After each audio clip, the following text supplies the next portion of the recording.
পদ্মা সেতু খরচ করেছে 30,000 কোটি টাকা, এর মধ্যে লুটপাট করেছে 10,000 কোটি টাকা।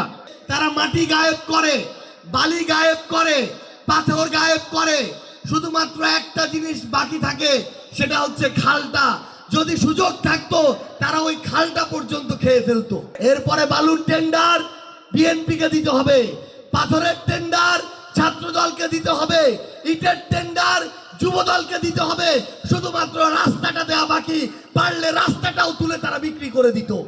একটা প্রাইমারি স্কুলের সভাপতিও যদি হইতে চায়, ম্যানেজিং কমিটির সদস্যও যদি হইতে চায়, বিএনপির নেতা ছাড়া এটা আর সম্ভব হয় না।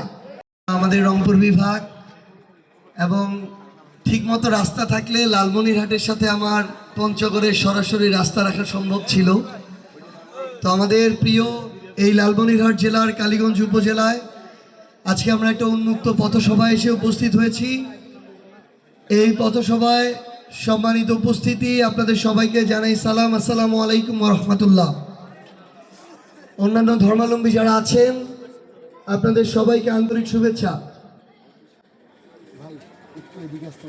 আমরা আমাদের জায়গা থেকে নাসির ভাই অনেকগুলো কথা বলে গিয়েছেন। ভাই যেগুলো বাকি রেখেছেন, আমরা খুব ঠান্ডা মাথায় কিছু প্রশ্ন আপনাদের উদ্দেশ্যে, আপনাদের বিবেকের উদ্দেশ্যে রেখে যেতে চাই। আপনারা এগুলো চিন্তা করবেন, যখন বাড়িতে একসাথে থাকবেন, চায়ের দোকানে থাকবেন, বাড়িতে একসাথে খাবার খাবেন, মাঠে কাজ করতে যাবেন, অটোতে করে এক জায়গা থেকে আরেক জায়গায় যাবেন, এই চিন্তার খোরাকগুলো আমরা দিয়ে যাচ্ছি। আপনারা বিবেকবোধ কাজে লাগিয়ে চিন্তা করবেন। আমরা বিশ্বাস করি এই তরুণ প্রজন্ম যারা আছে, যাদের বয়স 20, 25, 30, তারা পরিবর্তন চায়।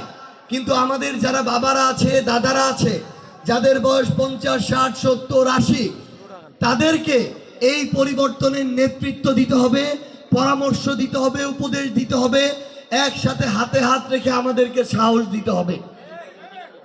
আমরা কিছু কথা বলি, যদি সত্য হয় তাহলে আমাদের সাথে একাত্মতা ঘোষণা করবেন, যদি মিথ্যা হয় আমাদের সাথে একাত্মতা ঘোষণা করার কোনো প্রয়োজন নাই। আওয়ামী লীগের সময় অনেক মেগা প্রজেক্ট ছিল, মেগা প্রজেক্টের নামে মেগা লুটপাট হয়েছে, মেগা দুর্নীতি হয়েছে। পদ্মা সেতু খরচ করেছে 30,000 কোটি টাকা, এর মধ্যে লুটপাট করেছে 10,000 কোটি টাকা। এমনই প্রত্যেকটা মেগা প্রজেক্ট থেকে মেগা লুটপাট হয়েছে। আমরা এখন বিএনপির সময়, বিএনপির প্রথম বড় মেগা প্রজেক্ট হচ্ছে দেশব্যাপী খাল খনন। কিন্তু আপনারা প্রত্যেকটা জেলা, উপজেলা, ইউনিয়নে লক্ষ্য করেন, খাল খননে মেগা প্রজেক্টের নামে আরেকটা মেগা দুর্নীতি শুরু হয়েছে। খাল খনন করার কথা শ্রমিকদেরকে দিয়ে, কিন্তু শ্রমিকের নামের তালিকায় আমরা বিএনপির নেতা খেতা থেকে শুরু করে বিভিন্ন সময়ে 10-15 বছর আগে মারা যাওয়া লোক, ভূত জিন অনেকের নাম সেই তালিকায় দেখতে পাই। এই নামের তালিকা দিয়ে অল্প কিছুদিন খাল খনন করার পরে তারপরে তারা তাদের মেশিন ভাড়া করে আনে বা নিজেদের মেশিন দিয়ে খাল খনন শুরু করে। এই খননের মধ্য দিয়ে তারা মাটি গায়েব করে, বালি গায়েব করে, পাথর গায়েব করে, শুধুমাত্র একটা জিনিস বাকি থাকে, সেটা হচ্ছে খালটা। যদি সুযোগ থাকতো তারা ওই খালটা পর্যন্ত খেয়ে ফেলতো। খাল খননের নামে নতুন করে নেতাদের পেট ভরার আরেকটা নতুন রাজনীতি শুরু হয়েছে। আমাদের বিএনপির অনেক ভাইরা আছেন, হয়তো আমাদের শব্দ তাদের কান পর্যন্ত যাচ্ছে।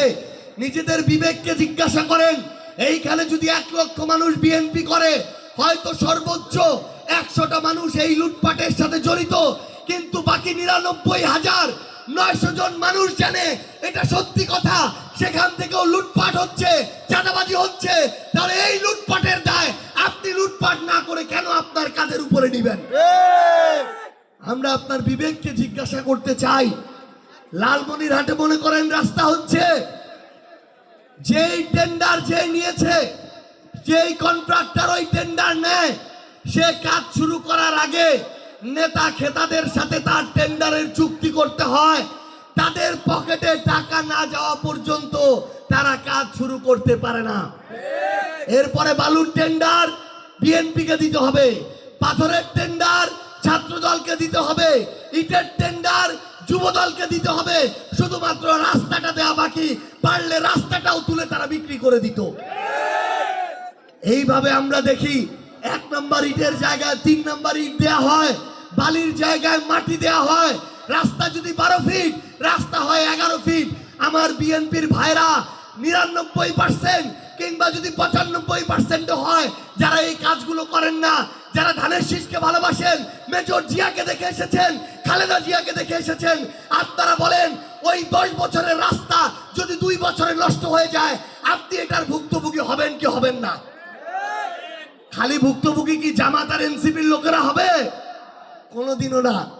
আপনি বিএনপি করেন, জামাত করেন, ধানের শীষে ভোট দেন, শাপলাগলিতে ভোট দেন, রাস্তা খারাপ হইলে সবাইকে ভুক্তভোগী হইতে হবে। এবার আসেন মাদকের কথায়। আমাদের নাসির ভাই বলেছে এই মাদকের খেলাটা অন্যরকম খেলা। বাংলাদেশের 30 থেকে 32টা জেলা, সীমান্তবর্তী দেশের প্রশাসন, দেশের আইন শৃঙ্খলা রক্ষাকারী বাহিনী, রাজনীতিবিদ, বাইরের বিভিন্ন এজেন্ট, দেশের বাইরের বিভিন্ন চক্র এটার সাথে জড়িত। কারণ আমার সীমান্তের 30-32টা জেলার তরুণ প্রজন্মকে, যুবকদেরকে মাদকে আসক্ত করে যদি তাদেরকে ঘরে ঢুকিয়ে রাখা যায়, তাদেরকে যদি বুদ্ধিভিত্তিক বিকাশ থেকে প্রতিবন্ধী করা যায়, তাহলে কেউ আর সীমান্তে প্রতিবাদ করবে না, কেউ আর পুশিনের বিরুদ্ধে প্রতিবাদ করবে না, কেউ আর আধিপত্যবাদের বিরুদ্ধে প্রতিবাদ করবে না। আসল খেলাটা ওখানে। প্রত্যেকটা জেলায় প্ল্যান করে মাদক ঢুকানো হয় যেন তরুণ প্রজন্মের সাথে বাবার সাথে সন্তানের সম্পর্ক ভালো না থাকে, ভাইয়ের সাথে ভাইয়ের সম্পর্ক ভালো না থাকে, চাচার সাথে চাচার সম্পর্ক ভালো না থাকে। যদি এগুলো ভালো না থাকে তাহলে দেশের দিকে মনোযোগ দেওয়ার সময় থাকবে না। ঘরেই তো মারামারি, ঘরেই তো কামড়াকামড়ি, দেশ নিয়ে চিন্তা করার আর সময় থাকবে না। প্রত্যেকটা ঘরে এই দৃশ্য আছে না নাই চিন্তা করেন। এটা হচ্ছে বৃহৎ পরিকল্পনার অংশ।